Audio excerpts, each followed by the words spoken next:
Hello, my name is Kelly. I channel my spirit guides, and recently I've been channeling the Morrigan, and there's a crow. I've been seeing crows all the time. I'm like, does everybody just see crows every day, or is the Morrigan trying to get my attention again? And I don't want to make videos because I want to get a haircut first, and but I'm also channeling Anna, the grandmother of Jesus. And what does she have to do with the Morrigan? I know she was a light conception. She was a walk-in. She walked into someone else's body, but okay, now there's, what's that? Dang it. What is that? I didn't look at it. Oh, maybe it's I don't know. It's a bird. Must be. Anyway, looks like an eagle length wings, but a seagull sort of flap. Anyway, birds. Okay, spirit guides and birds, right? Do you see the metaphor, the parallel there? Spirit guides, it's a white bird. I don't know, it's a water bird. What does this crow do? I'm by the water. Who sees crows right next to a river? And he's making so much noise. And I did, while I was meditating, I was channeling that part of the astrological story of Earth right now is that we're going through an ascension. We're waking up as a humanity. We've been asleep. What does that mean? Humanity's been asleep. It means that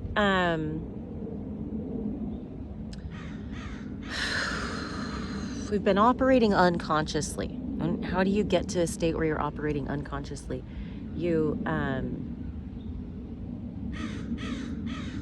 You don't get to choose your thoughts, okay? That's mind control. When someone else is controlling your thoughts, it means that like a majority of your consciousness is asleep. It's unconscious. That's what that means. This is an awakening because people are going to become conscious of things they were once asleep about. And part of waking up is learning and remembering and hearing the stories that actually make sense, okay?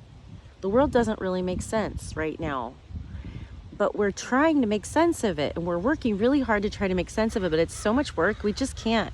So we've been asking for help energetically. The keepers of the secrets have been praying for help, and the help is coming now because the mind control was done by a extraterrestrial race that sort of became a parasite on Earth. And part of what it did was manipulate humanity to survive, okay? And apparently the reason that they came onto Earth is that it was survival. It was their desire to continue living that forced them to become a parasite on Earth. So it's a complex story that you're gonna go judge as soon as you learn about it, but then you're gonna realize you're part of the story too, because the world's holographic. And the story is within a story is within a story. So right now I was just channeling that part of the new mythology that the light workers are going to demonstrate in every way they can creatively conceive. We're going to demonstrate the new mythology. We're offering yet another explanation of God.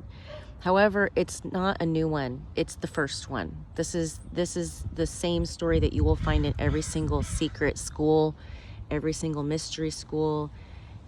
It's the one teaching that was then divided during Babylon. It was divided into many. Okay, but the original teachings are returning. Okay, yes, it's the end of the world and Christ is returning, and Christ isn't Jesus. Christ is a consciousness of unity that can be explained on every single continent in every single language. It's not limited to Christianity. So if you say that you're Christian, you're saying other people are wrong. Okay, there's opportunity cost when you make a commitment to defining something some way. And that is that you negate the validity of everything else that you didn't choose. I'm not Christian, but I believe in Jesus. And I believe that he's misrepresented in the Bible, and it's unfortunate because it keeps people limited to not understand the truth about their bodies, being light bodies, and the systems that were designed biologically that nature reflects the truth back to us with. Okay, and we've been told that it's not okay to honor nature. I literally heard this Catholic guy say that. I was like, what? St. Francis honored nature. Jesus taught under trees. You don't make sense to me. You're inconsistent. And Jesus didn't agree with the church fathers. So don't tell me that the church has all these rules that I need to abide to that don't make sense to me, that don't resonate with my truth. So you're telling me I can't listen to my heart because it's dangerous to listen to my heart? So God is flawed because God created me with the flaw that I am incorrectly guided? Okay. See, the stories have been told to us so that we take on this guilt. And that's part of the story because you need guilt to project reality outside of you. If you don't have guilt, you become one with everything. Guilt is the divider. Guilt is what causes projection. It's basic psychology. So we had the curiosity to be separate from God. We were convinced to be guilty of it. Then we fell into shame. Okay, well, it's time to stop being ashamed because you recognize the person who was telling you that you should feel guilty about what happened, about being curious. They were manipulating you. Okay? And you actually have such a big heart that you'll let people hurt you. So it's time to see that all of that's an illusion too. Once you realize it's all an illusion, you can decide to play with it like clay. Okay. But what they wanted to say was that in the beginning, we were all one. Everyone can agree to that. Vedanta talks about the one that divides into many. And I think that's where I really first got that visual of in my mind that everything's actually one. It's like all this crystal with different faceted sides and they're infinite. So our minds can't really comprehend it, but it's a holographic thing where there's one, but then there's many. And they told me that in the beginning, when there was a curiosity of separation and that one split into two, what it split into is thinking and being. Like if you get down to the basics of trying to put the metaphor together, thinking and being. And thinking is yang and being is yin. And right now, if you look at human ascension from a human experiential perspective, returning to oneness is coming down to, yes, inviting the feminine back onto the planet in a way that allows us to honor her, and acknowledging that that process of allowing the feminine back in is going from thinking to being. Okay? I think, therefore I am. We went into the thinking. Okay? The thinking projects because when you put your consciousness on something and you assign it a definition by thinking about it, you're limiting the options of what are possible. So we are going to undo that, undo the limitations by being, by choosing to be. And what the difference in your mind is that you receive information that way. When you just be, when your intention is to be, you continuously observe stimuli, however, visually, auditorily, through your senses, okay? When you're being, you're receiving stimuli and you're observing it. When you think, you're judging what you see, okay? And there was the judging of what you see is the playing in the illusion. And when you're done with the illusion, you're just gonna build the muscle of being, the mental muscle of just being, and you just receive, and the story comes to you and you feel it and you become it because you're just being. You're being the story. And as you be the story, by just being present in your life, you feel it fully, you live it fully, you embody it, and you see that it is already heaven. And the part that makes it not be heaven is the thinking part where you stop the flow to judge it and hold it into reality. And I'm not there yet, but as you continue to be with it,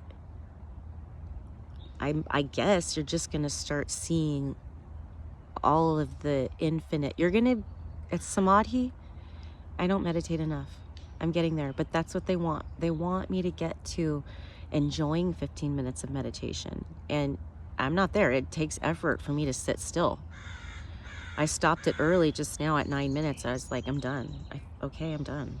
I have so much resistance to just being still.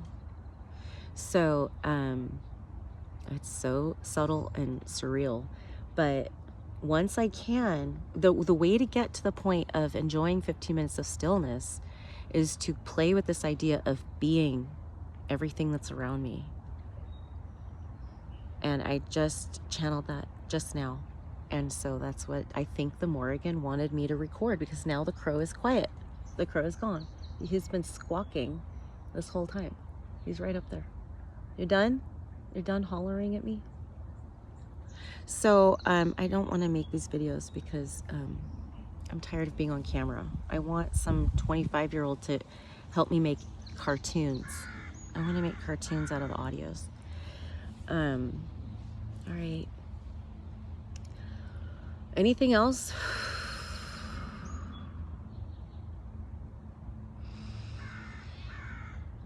Portland, you don't know what's coming.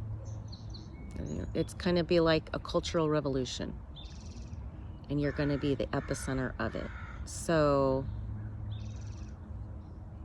take heed to these warnings to get clean, detox, breathe, find the stillness, make that what your intention is grounded. You don't have to be perfect. The point is to try and have it be your intention, and then find accountability so you can anchor what your intentions are, which is why the women's circles are so important. They're going to help you follow through with the things that you're trying to change in your life, because you're going to start talking about everything that you should be talking about with your friends, and finding accountability and finding your tribe and anchoring these ways that are the correct ways of living. It's going to take work. It's going to take effort. It's going to take intention and consistency. So we need you guys to have some good habits, get healthy, because the less toxic you are, the better your body can resonate with the light codes. That's why we want Kelly to stop drinking coffee, because it's not allowing her body to fully receive information, because it's too much. She's out of balance with it, first of all, and it's ego attracting. It attracts ego. So it's keeping her at a certain frequency for some reason, but it's okay. We trust the ripening process. We gotta trust the process at the same time.